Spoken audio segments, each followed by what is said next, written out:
அன்பானவர்களே, அன்பு வணக்கங்கள். ஆண்களை அடைய துடிக்கும் மோகினி ஆவிகள், பிசாசிகள், அதை பற்றி சிறிது விலாவாரியாக பார்க்க போகிறோம். நிறைவேறாத ஆசைகள், அந்த நேரத்தில் இறந்து போகின்றவர்கள், ஏமாற்றப்பட்டு இறந்து போகிறவர்கள்,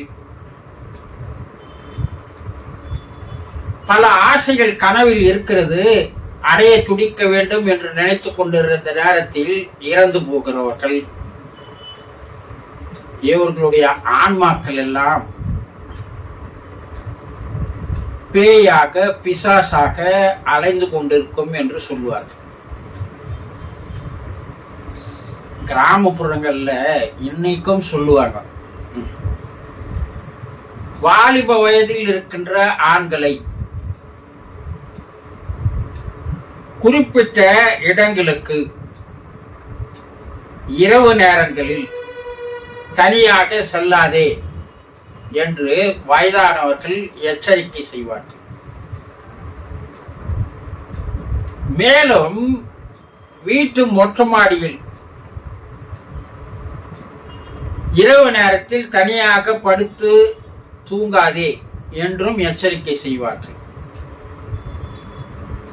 வெட்டவெளிகளில், வயல்வெளிகளில் இரவு நேரங்களில் தனியாக படுத்து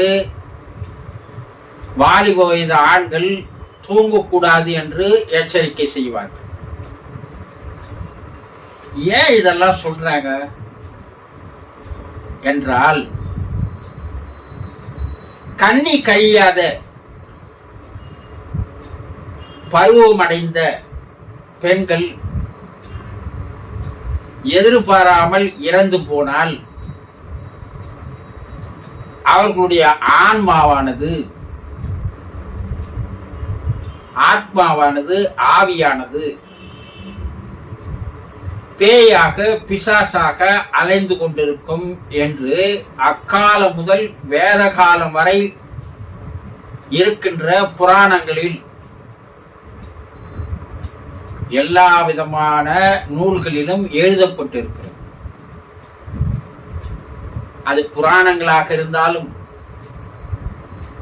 வேறு உபநிடதங்களாக இருந்தாலும், இப்படிப்பட்ட கதைகள் வருகிறது.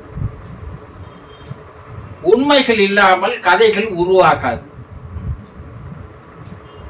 அப்போ அக்காலம் முதல் இக்காலம் வரை ஏன் அதை கூறினார்கள் என்றால், இதற்குள் பல்வேறு விதமான விஷயங்கள் அடங்கியிருக்கிறது. ஒரு பெண் ஒரு வாலிபனை காதலிக்கிறாள், அவனும் காதலிப்பது போல் நடிக்கிறான்.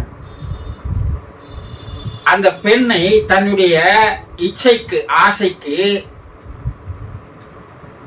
விருப்பத்திற்கு அவளை தன் வசம் படுத்தி அவன் நினைத்த காரியத்தை முடித்துக் கொள்கிறான்.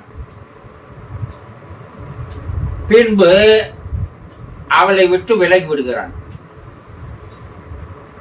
இப்ப இந்த பெண் அவன் தன்னை ஏமாற்றி விட்டான் என்ற அந்த குணத்தோடு, அந்த எண்ணத்தோடு தற்கொலை செய்து கொள்கிறான். அப்படி தற்கொலை செய்து கொண்ட அந்த பெண்ணுடைய ஆன்மாவானது, ஆவியானது அவனை பழிவாங்க துடிப்பதற்காக அவனுக்கு பல்வேறு இன்னல்களை, இடைஞ்சல்களை, துன்பங்களை, உடலில் நோய்களை உருவாக்குகிறது என்று கண்டுபிடித்திருக்கிறார்கள். பருவம் அடைந்த பெண் பல கனவுகளோடு அவள் இருக்கும்போது இறந்து போய்விட்டால் கூட அவ பல்வேறு ஆண்களை பழி வாங்குகிறாள் என்றும் கூறுகிறாள்.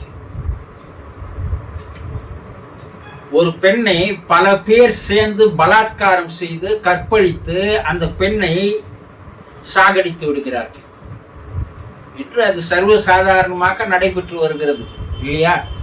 தொலைக்காட்சியில் பார்த்தாலும் சரி, சோசியல் மீடியாவில் பார்த்தாலும் சரி, எல்லாத்துலயும் அந்த செய்திகள் ஒரு நாளைக்கு ஒரு செய்தியாவது இருக்கிறது. அப்படி பலாத்காரத்துக்கு ஆட்பட்ட அந்த பெண் இறந்து போகும்போது அவனுடைய ஆன்மாவானது, ஆவியானது அவர்களை பழி வாங்குவதற்காக பேயாக, பிசாசாக அலைந்து கொண்டிருக்கிறது என்றும் கூறுகிறார்கள். சில பெண்கள் வாழும் காலத்தில் ஒரு ஆண் மகனால் ஏமாற்றப்பட்டு விட்டால் கூட அவள் இறந்த பிற்பாடு ஆண் வர்க்கத்தின் மீதே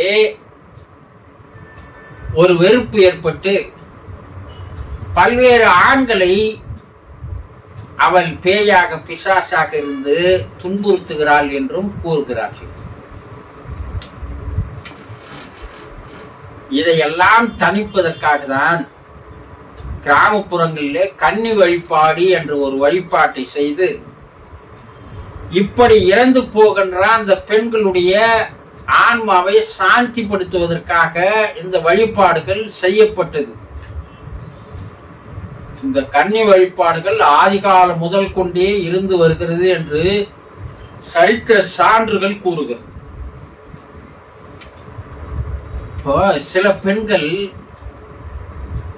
தேக சேர்க்கையில் காமத்தின் மீது அதிகமாக ஒரு வேட்கை, ஒரு விருப்பம் இருந்து கொண்டிருக்கும் நேரத்தில் அந்த பெண் இறந்து போனால் அந்த பெண்ணுடைய ஆன்ம ஆவியானதுதான் இப்படி தனியாக வருகின்ற வாலிப ஆண்களை தன்னுடைய இச்சைக்கு கட்டாயப்படுத்துகிறது. தனியாக மொட்டை மாடியில் படுத்துக் கொண்டிருக்கின்ற ஆண்களோடு அவனை தன்னுடைய ஆசைக்கு அடிபணிய வைக்கிறது என்று கூறப்படுகிறது. மனோ தத்துவ மேதைகள் தன்னிடம் வருகின்ற சில நோயாளிகளை ஆராய்ச்சி செய்ய சொல்லும் போது சில நோயாளிகள், நான் இரவில் தூங்குகிறேன், அந்த தூக்கத்தில் என் மீது யாரோ ஒருவர் படுப்பது போலவும் என்னை கட்டாயப்படுத்தி தேக உறவில் ஈடுபட செய்வது போலவும் எனக்கு எண்ணங்கள் ஏற்படுகிறது. கண் விழித்து பார்த்தால் என்னுடைய ஜீவ சக்தியானது வெளியேறி இருக்கிறது தெரிகிறது. என்னுடைய உடலானது அடித்து போட்டார் போல இருக்கிறது. இது தொடர்ந்து பல நாட்களாக நடந்து கொண்டிருக்கிறது என்று கூறுகிறார்கள். அப்போ இது போல அந்த மோகினி ஆன்மாக்களானது, ஆவியானது, பிசாசானது, பேயானது தான் தனக்கு ஆசையை நிறைவேற்றிக் கொள்வதற்காக அது போல வாலிப ஆண்களை அவன் தூக்கத்திலேயே அவன் மேல் அமர்ந்து கொண்டு தன்னுடைய ஆசையை நிறைவேற்றி எடுத்து செல்கிறது என்பது சரித்திர கதைகளிலும் தெரிய வருகிறது. மோகம் இருக்கின்ற அந்த பெண்களுக்கு மோகினி என்று பெயர். இந்த மோகினியில் தான் ஆவியாக, பேயாக அலைந்து கொண்டு வாலிப வயதில் இருக்கின்ற ஆண்மகளை, தன்னுடைய ஆண்மகன்களை தன்னுடைய இச்சைக்கு கட்டாயப்படுத்தி அவனை அடைய துடிக்கிறது என்பது வேத காலம் முதல் கொண்டு இக்காலம் வரையில் பல்வேறு நிகழ்வுகள் நடைபெற்று இருக்கிறது. அப்போ இது போல பெண்கள் பேயாக, பிசாசாக அலைந்து கொண்டு பல்வேறு விதமான செயல்களில் ஈடுபட்டு வாலிப வயதில் இருக்கின்ற ஆண்களை தன்னுடைய இச்சைக்கு கட்டாயப்படுத்தி தீர்த்துக் கொள்கிறது என்பது தெரிய வருகிறது. புராணங்களிலும் இருக்கிறது, வேதங்களிலும் இருக்கிறது, உபநிடதங்களிலும் இருக்கிறது. இப்போது மனோ தத்துவ மேதைகளும் கூறுகிறார்கள், ஆவி உலக ஆராய்ச்சியாளர்களும் கூறுகிறார்கள். ஆக மோகினி பிசாசி என்பது தன்னுடைய காம இச்சையை தீர்த்துக் கொள்வதற்காக ஆண்களை பல்வேறு செயல்களில் ஈடுபட்டு தன்னுடைய ஆசையை தீர்த்துக் கொள்கின்ற ஒரு நிகழ்வுகள் தான். இது உண்மையா அல்லது கற்பனையா என்றால், வேத காலம் முதல் கொண்டு இக்காலம் வரை கூறப்பட்ட கதைகள் கற்பனையாக இருக்கலாம். ஆனால் இன்றைய ஆராய்ச்சிகள் அது உண்மை என்று நிரூபிக்கப்படுகிறது. புரிந்து கொண்டீர்களா? சந்தோஷம்.